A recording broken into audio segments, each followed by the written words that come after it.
And we are live.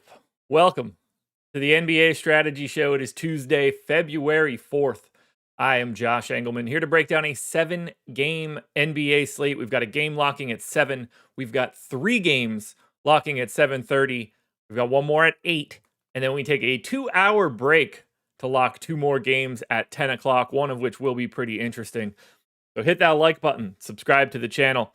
Hit the notification bell so you know when everything goes live, and follow me on Twitter. You're getting a lot of me today. We got the deeper dive later today. Danny coming back. Went well last week. We're running Danny back again today. And you're getting solo Josh on playback tonight. Greg is off today and tomorrow. So we are going to deep dive, watching some basketball, making some late swaps, handling some questions. We're going to have a good day today, guys. We're going to have a good day today. Maybe we get another trade. Who knows? Be cool. It would be cool. Can we get another trade today? Will that happen? Can we get something big? I'm ready for it. There's a lot of dominoes left to fall, and I don't know where they're going to fall. So we want to find them. How'd it go for everybody yesterday? Highest score ended up being Jokic. Sure, we weren't super shocked to see that one. Brunson monster day, 68.5 fantasy points. Another big one out of Amin Thompson, triple-double. Trey Murphy, big day, 41 real points. MPJ, 36 real points. Mark Williams ended up getting there eventually. Took him long enough. Big one out of Naz Reid as well. Deontay George at 45. Whew. For him. Yeah, what will the Warriors do? Clinton says Pistons going to make a move. That would surprise me. I mean, the Pistons are going to be involved because they have cap room. I don't think they're going to be doing anything relevant for them other than grabbing future assets.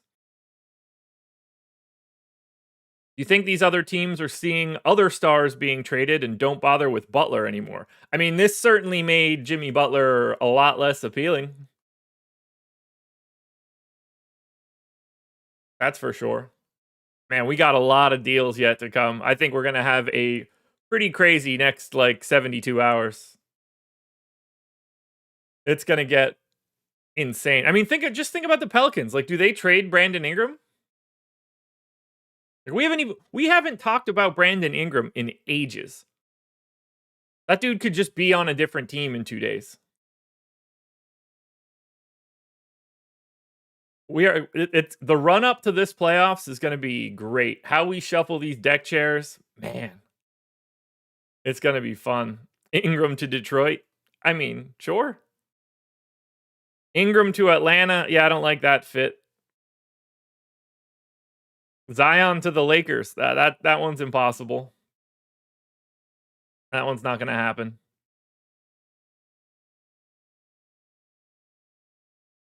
Crazy, man.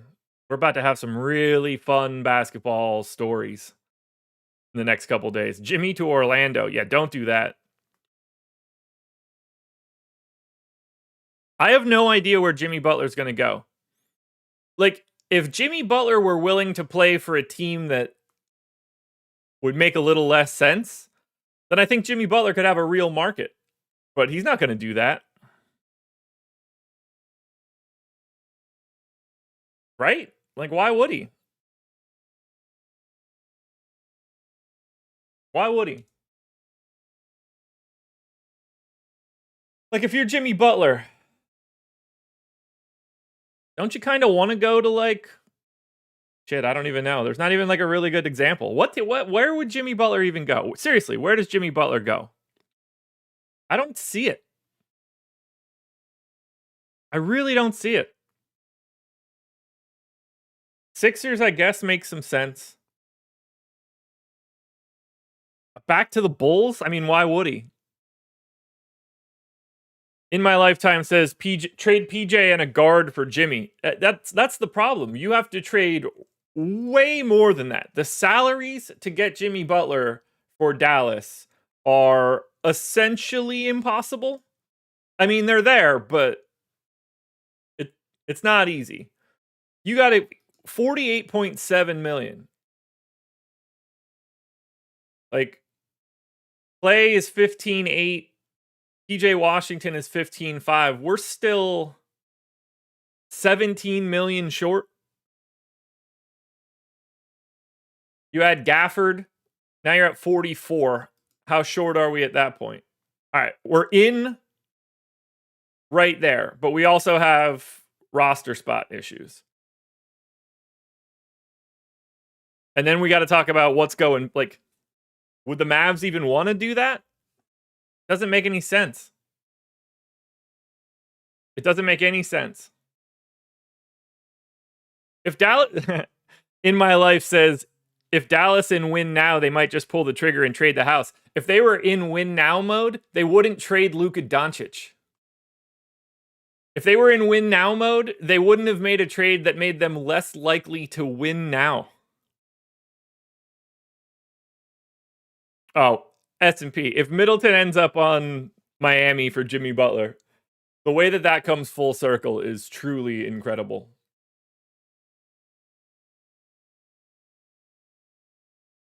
Will be insane. All right, let's break this slate down, shall we? Let's get into it. First game on the docket. The new look Dallas Mavericks. 1-point dogs in Philly. 225 total. So Dallas not going to have Anthony Davis for this one. That's not going to be available here today. Max Christie, though, is available. So we will likely be getting the debut of Max Christie. No Anthony Davis, no Derek Lively, no Dwight Powell. And we're really not getting much ownership into Dallas at this moment. About 10% to PJ Washington, a little bit less than that for Gafford and Kyrie. This is a pace down spot for Dallas. Gafford's going to get every minute he can handle. He showed up a bit more in my lineups than I would have expected. But he's 7,200. He plays as much as he possibly can, at least for right now. We have no idea who's going to be starting at center for Philadelphia, which we'll get to. Josh said Middleton was better than Jimmy Butler. Look, at the moment I said it, it was a true statement. Every single second after that ended up being wrong. I think PJ Washington is a okay option. Small forward, power forward eligible now. 7,100. Should be about 10% owned. I think Kyrie should probably be about 10% owned. Nothing else here. I don't know how you go to Dinwiddie. I don't know how you go to Clay. I don't know how you go to Najee Marshall or Quentin Grimes or Max Christie. I mean, we have no idea how much they want to play Max Christie. Like, he's going from a starting role to, a guy that honestly shouldn't really play. He's not good. So that'll be interesting to see how he gets integrated. Dante Exum is back now, so that's another bench body that these guys have. So if I'm focused on Dallas, I think it's 3 guys and 3 guys only. It's Kyrie, it's PJ Washington, and it's Daniel Gafford. And if I'm ranking them, I think PJ Washington is the easiest guy to get to. Daniel Gafford offers you the most upside. And then Kyrie is just sort of a dude that's going to look really similar to like 7 other guys.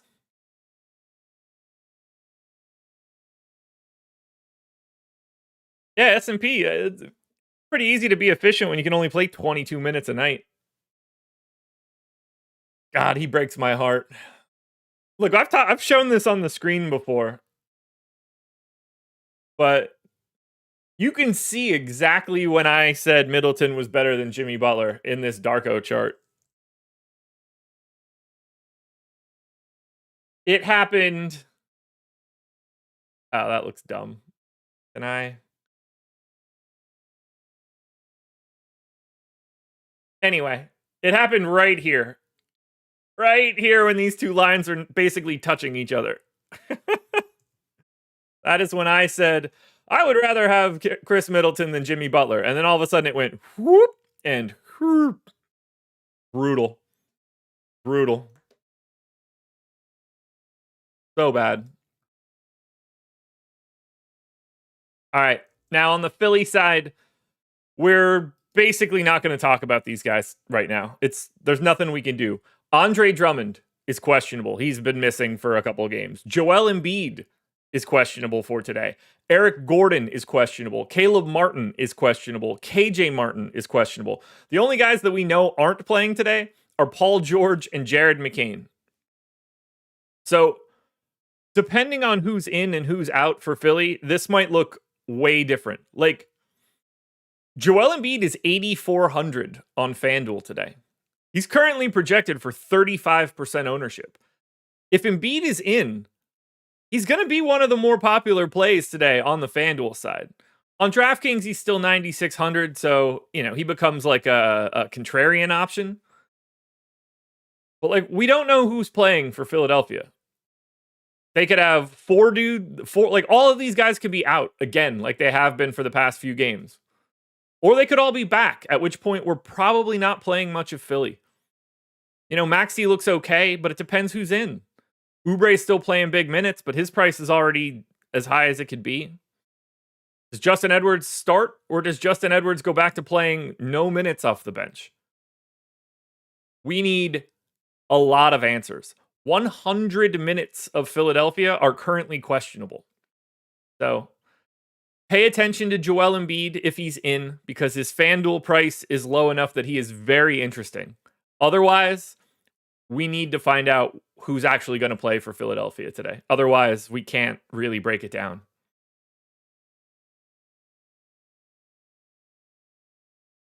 Now we go to Houston, another team that we cannot talk about. They are on a back-to-back, and they were without a bunch of guys yesterday. And we have no idea who is going to be available for the Houston Rockets today. Because yesterday, Houston was without Fred VanVleet, and he is going to be out today. Jock Landale missed yesterday's game. Alperen Sengun missed his third straight. Jabari Smith is still out. So, do we get Steven Adams on a back-to-back? Probably not. Do we get Alperen Sengun? I don't know. Does Jock Landale play? If we don't get Sengun and we don't get Adams, do we get Jock Landale? Because right now we're getting 20% ownership to Cam Whitmore. That makes a lot of sense to me. 3,600, shooting guard, small forward eligible. I would imagine Tari Eason is not going to play this back-to-back either. So I think Whitmore starts to look good. We got Jayshawn Tate starting yesterday. Probably doesn't matter today. 10% ownership to Thompson, 15 to Jalen Green, 5 to Brooks. All that makes a bunch of sense to me. I'd argue Dillon Brooks a little under-owned at 4,600. I'd argue that Jalen Green and Amen Thompson are both properly owned. For right now, Cam Whitmore looks like the clear best option from Houston, with the assumption that Tari Eason is not playing. If Alperen Sengun ends up out, we are going to have something that looks good. Whether it's Jeff Green, Jock Landale, Adams playing a back-to-back. We don't know what it's going to be, but something is going to have to pop because they're running out of big guys. They don't have centers left. If there's no Sengun and there's no Adams and there's no Jock Landale, we might be looking at 30 minutes of Jeff Green today. So there's a path to Houston against this garbage Brooklyn Nets team. But what that path is, we might not know until the end of Live Before Lock or, right at the beginning of playback. So get ready for late swaps here.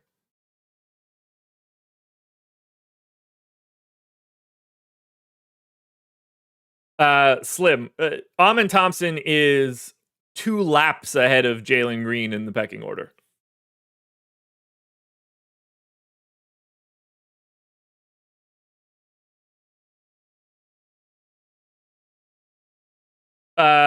Devin, the Luka trade, I am not a believer in the Luka trade trying to force the hand of gambling legislature in Texas. I can't see a scenario where you actively want to lower your franchise value by $500 million to prove a point.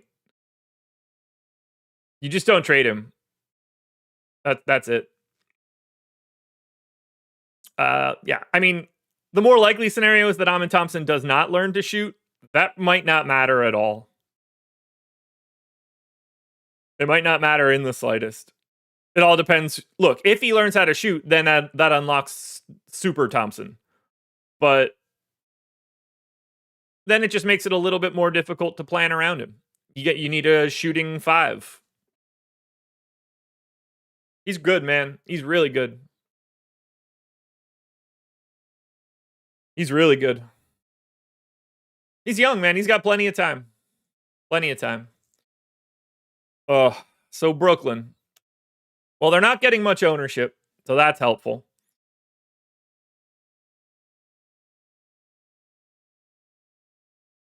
%15 ownership to Zaire Williams. 10% ownership to Keon Johnson. This team has 10 guys today. Ben Simmons isn't one of them. Decent chance he is not with the Brooklyn Nets by the time we get to like Friday or Saturday. Similar story for Cam Johnson. Who the hell else knows what's going to end up out for Brooklyn? I mean, these guys have been playing some guys a lot of minutes, whether that's Jalen Wilson, Zaire, Keon, Woman from time to time.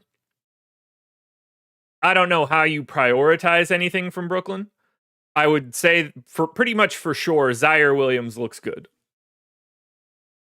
I went 30 minutes. He's shooting guard, small forward eligible, 4,600, 5.7x his salary, 16% optimal, target score of 31. Zaire Williams looks like great value. And I mean great value in more than one way. Great value like the Walmart brand, and great value as in he's a good point per dollar play. 17% ownership, I'd argue that's a little bit low. Keon Johnson at 10% makes sense. You could tell me Jalen Wilson should get a little bit of love, but he's so bad per minute that I don't really want to do it all that much. Claxton's there at 5,700. I mean, like a totally uneventful guy. Doesn't necessarily have to be on Brooklyn after this, so we'll see. I think someone trades for Simmons? Who would want that contract? Someone with a worse contract since he's expiring, or what I actually think ends up happening. My assumption is that he ends up getting bought out and someone signs him. But yeah, I mean, if you've got a $20 million deal or whatever that has 2 years left on it, you can get out of that contract by trading for Ben Simmons. Yeah, in terms of playable guys on the Nets today, Zaire Williams to me is like a semi-priority. Keon Johnson looks okay. And Tyrese Martin on FanDuel is viable at 3,900. Shooting guard, small forward eligibility. In my lifetime, so like Simmons to Denver, I like in a buyout situation. I mean, if you're going to play Ben Simmons, playing him alongside Nikola Jokic makes a lot of sense. If that dude's willing to shoot a layup, he's going to get a lot of ability to do so on back cuts. But I like Simmons to Denver if he gets bought out. Look, people will want him. He will be in demand if he gets bought out. For sure. For sure. I know that sounds insane, but it's true. All right, we got a really good basketball game today, guys. Boston Celtics. 2-point dogs in Cleveland, 237 total. Biggest total on the slate. And we're getting two of the best basketball players or basketball teams on the planet going up against each other. Boston, full strength. Full strength. 10% ownership to Tatum, Brown, White, Porzingis, Holiday. Essentially. I got them all. I got 15% of Tatum. I think he's underowned. I got 15% of Jaylen Brown. I think he's properly owned. I got 10% of White. I got 45% of a $7,100 Kristaps Porzingis. Man, that dude looks good today. Because if it's competitive, you can get 32 minutes out of him. You also got Drew Holiday sitting there. 4,600. I only went 30 minutes. Love it. Love Boston today. We don't ever get to the Celtics. Today is a great day to get to the Celtics. I think they look awesome. Truly awesome.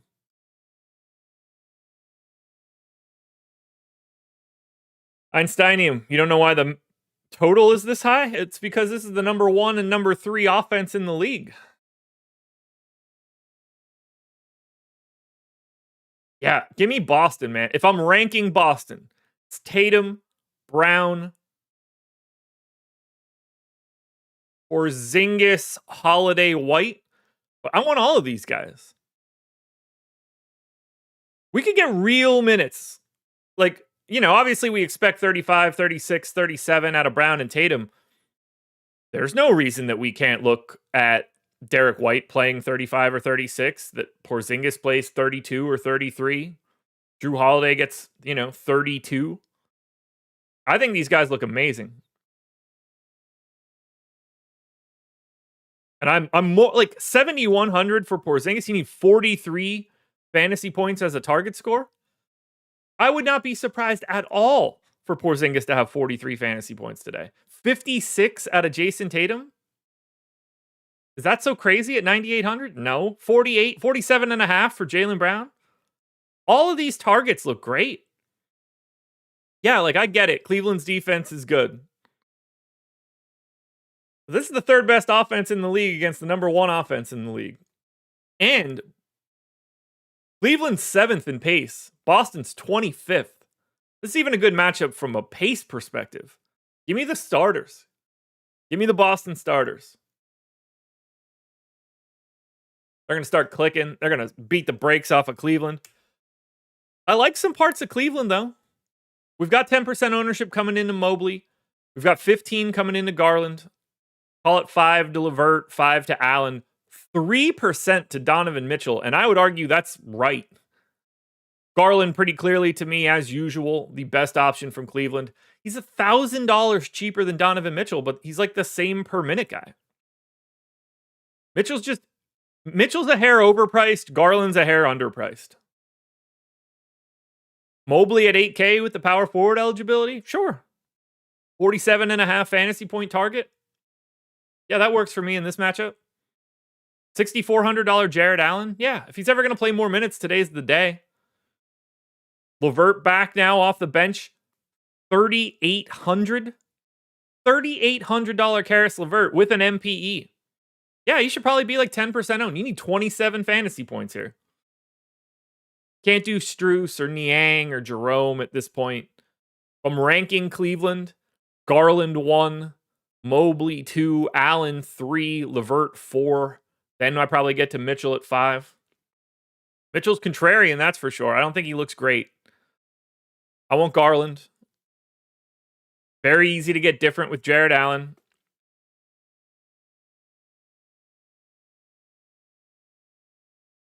Did the Cavs deserve 3 All-Stars? It's All-Star. Deserve ain't got nothing to do with it.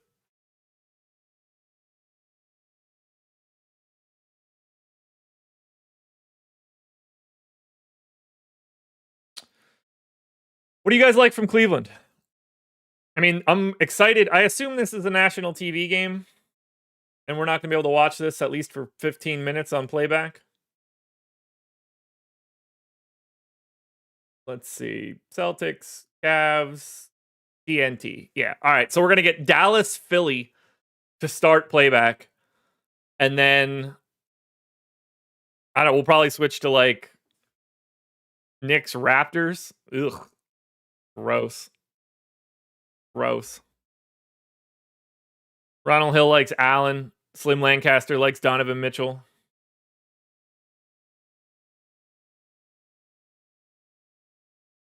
S&P, that's kind of tasty. Kind of tasty. All right, let's get to game number 4. New York Knicks. 5.5 point favorites in Toronto. 231 total. Tough team to talk about. On a back-to-back. OG Anunoby was out yesterday, and I think we're all probably in agreement that Anunoby not going to be available for today. We got the fake out start again from Miles McBride. Name the starter. then got pulled from the starting lineup, and they made it Precious Achiuwa. Josh Hart could potentially be out of this game. He's been questionable for a couple days running. Now we got a back-to-back. Josh Hart's projected for 10% ownership. Miles McBride is projected for 10% ownership. Precious Achiuwa is projected for 5. Towns at 20. Brunson at 30. Now, I'm not getting as much of these guys in my sim, but I agree with all of this ownership. I have Josh Hart 17% optimal, 32% boom score. Looking for 46 fantasy points, 7,700. Yeah, if Josh Hart's in and playing 38 minutes here against the Raptors, 12% owned, that's too light. He should be 20. Jalen Brunson, most optimal play for me. 18% optimal, 36% chance of 50 fantasy points. It's 32% owned. Yeah, he deserves it. Should be 30% owned. One of the best plays of the day. Towns at 9,400. Yeah, should be 20% owned. 34% chance of 54 fantasy points?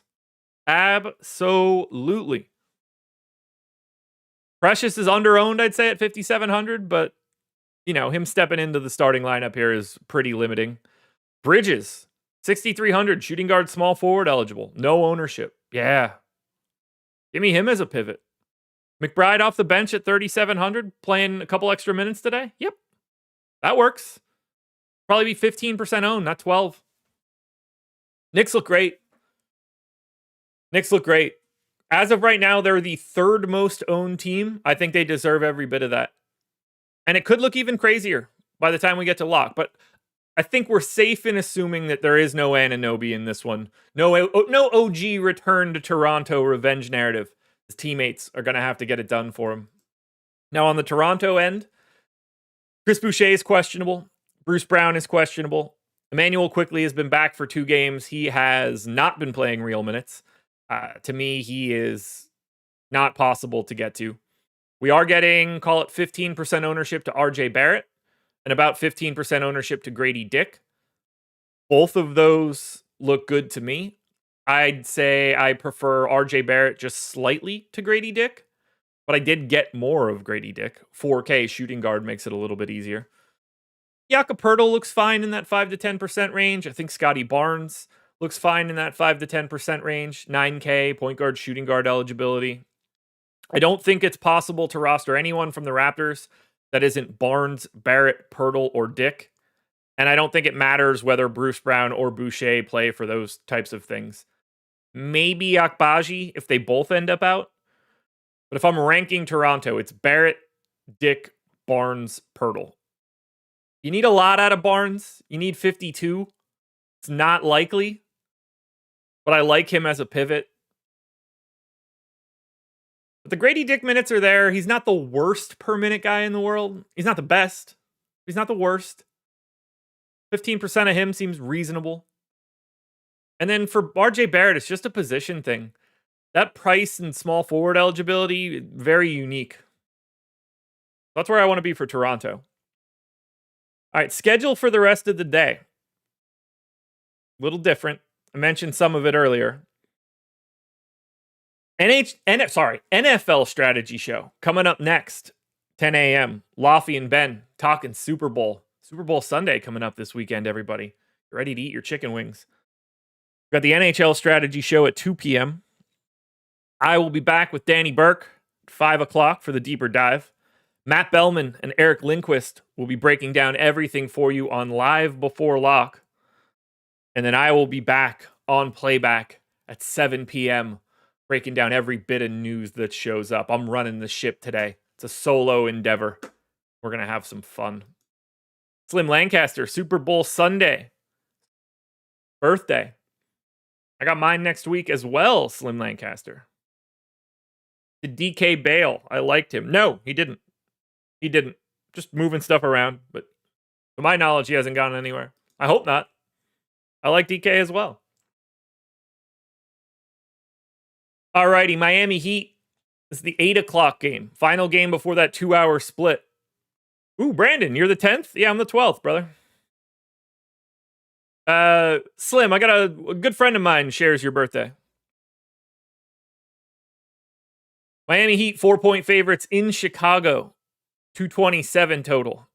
Fastest paced game on the day. RC Player asks, best flavor on wings? Traditional buffalo flavor. Hot sauce and butter. Hot sauce and butter. All right, for Miami, we got a ton of ownership coming in here. You'd be surprised to note that facing the Chicago Bulls, big time benefit. No Jimmy Butler. Pretty sure we all are aware of that. Everybody else is active for Miami. Ooh, flats or drums? Depends. When both are cooked properly and size is correct, I'm a drum guy. More often than not, it's easier to eat a flat. But a perfectly prepared drum for me is better than a perfectly prepared flat for me. But I want them either way. Listen to the ownership here on the most owned team on the slate.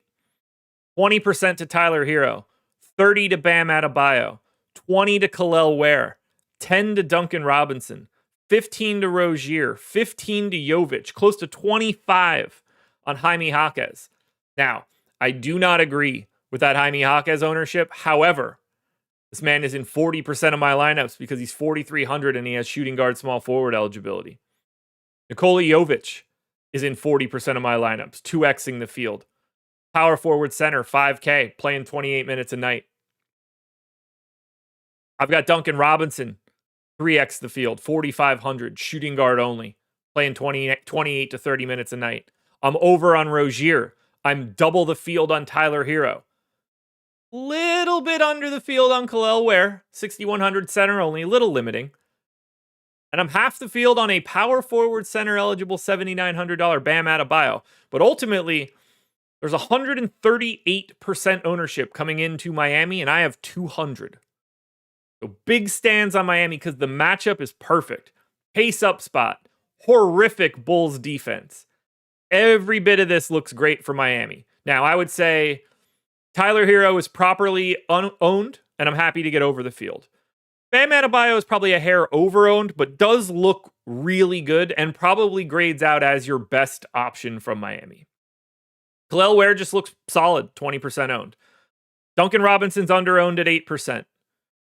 Jovic is properly owned at 15%. Rozier is properly owned at 15%. Jaquez is a little too owned. Highsmith, you probably don't want to be there. But I want all things Miami.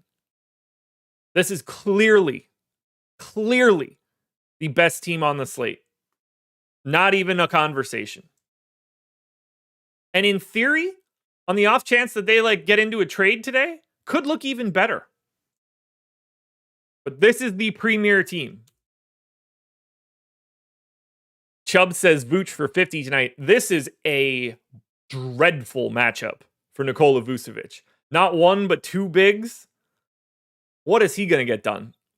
That said, I'm 2xing Vooch.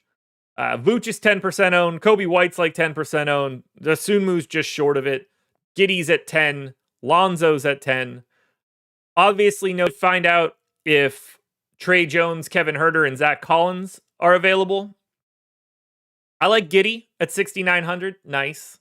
Point guard eligible, 3,100. No Zach LaVine around anymore. So I'm 2xing Josh Giddey. I'm 2xing Lonzo Ball. And I only went 25 minutes. He could probably play 27, 28.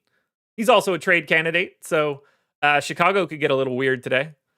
I have 2x the field of an $8,200 Vooch, but on a matchup standpoint, I hate this. I hate it a lot. A lot. I like getting 10% of White.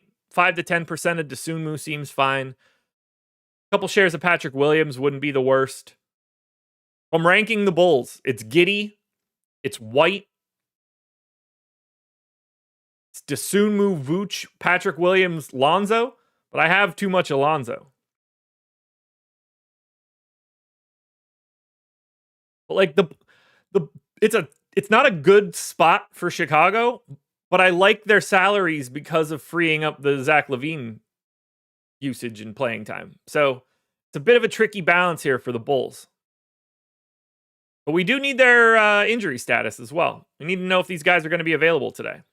Because they cut Torrey Craig and Chris Duarte. I'm guessing those guys are available today.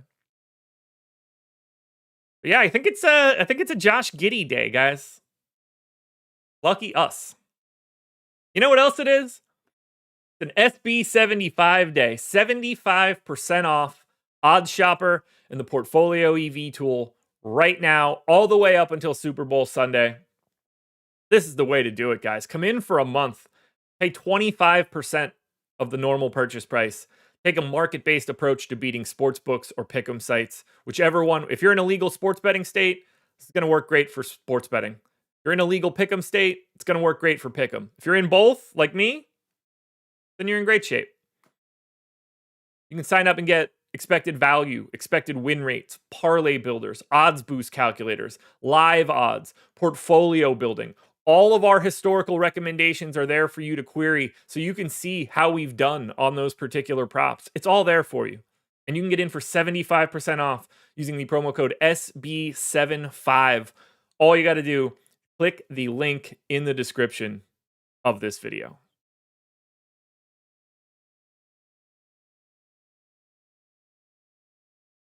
Go to game 6, the battle for Los Angeles. The Lakers are 7.5-point dogs at the Clippers. 220 total. The second slowest game on today's slate. The Lakers are going to be without Luka Doncic today, who is still injured. Max Christie, not available for this one. You would think that would create some value. It does not. Very difficult defensive matchup. No one more owned than 8% to LeBron. No one more optimal for me than 8% to Rui. There's not a guy here that I would want a lot of. I don't really like LeBron that much at 10-8. Reeves is already 8,500. That's unappealing. Rui's the proper price. Jackson Hayes is nothing special at 4,600. Gabe Vincent's terrible per minute. Dorian Finney-Smith is terrible per minute. Dalton Connect's not going to get enough minutes. Jared Vanderbilt's not going to get enough minutes. I got one share of LeBron and one share of Rui. I think the Lakers look like one of the worst teams on the slate. They are the second lowest owned team on today's slate. Get yourselves some Luka Doncic when he gets here, folks, because he is going to be on a mission. But today, don't you get yourself the Lakers at all. Now, you can get yourself some of the Clippers. They're at full strength. We got nothing to worry about here for the Clips. And even in that, we're going to be able to get to them. About 25% ownership coming into Norm Powell, and about 10 to Harden, Zubats, and Derek Jones Jr.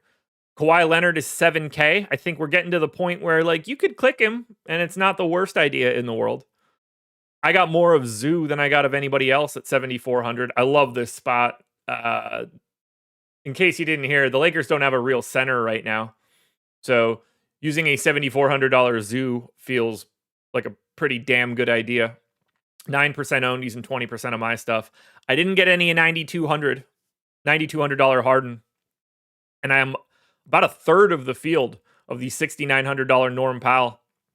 It's not that these guys don't look good.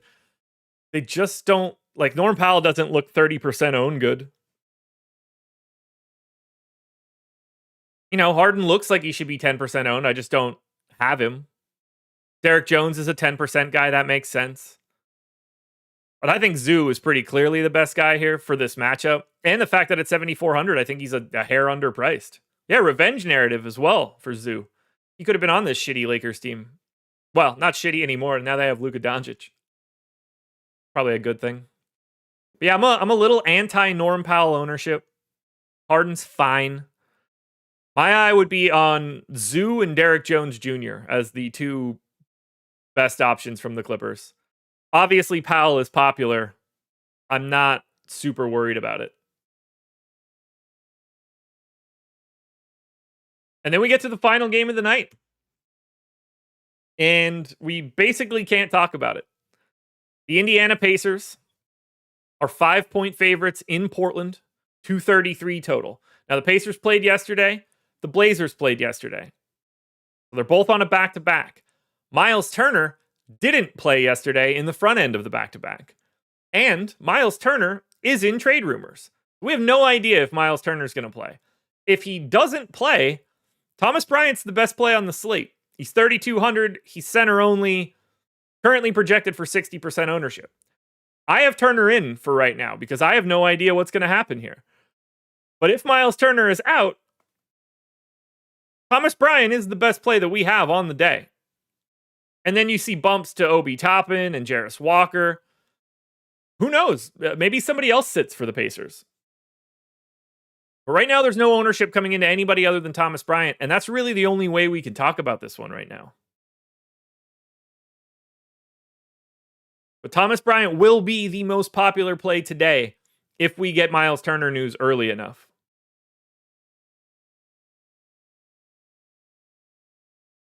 And I don't think any of it really matters all that much for Halliburton or Siakam or Nembhard or Mathurin or Nesmith. It's just play a lot of Thomas Bryant if he's the starting center.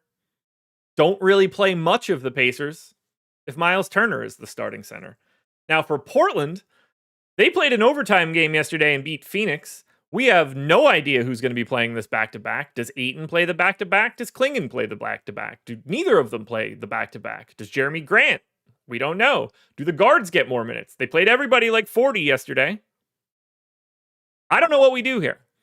But I will say that $6,500 DeAndre Ayton looks pretty good. 30% owned, 15% optimal, 40% chance of 40 fantasy points. Denny's getting 15% ownership. I think that makes a lot of sense. His minutes are great right now. 10% ownership to Simons. His minutes look great. He's 6,400 MPE. There's a lot to like here for Portland, and there's potentially a lot to like for Indy. But both of these teams are not going to have an injury report till at best 2:30 and more likely 3:30 Eastern time.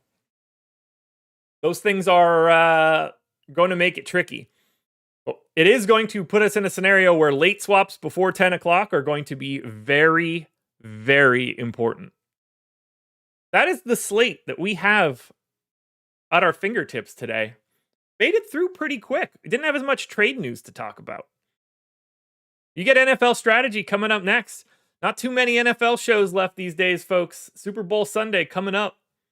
You could also sign up for Portfolio EV and Odd Shopper if you want to right now that we have some extra time.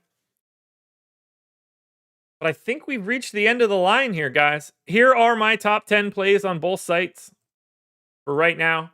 Jalen Brunson, the top of the DraftKings list. Jason Tatum, Bam Adebayo, DeAndre Ayton, and Josh Hart round out the top 5. Khalil Ware, Terry Rozier, Zaire Williams, Anthony Simons, and RJ Barrett finish out 6 through 10 on the FanDuel end. Precious Achiuwa, number 1. Bam Adebayo, 2. Jalen Brunson, 3. Josh Hart, 4. Tumani Kamara, 5.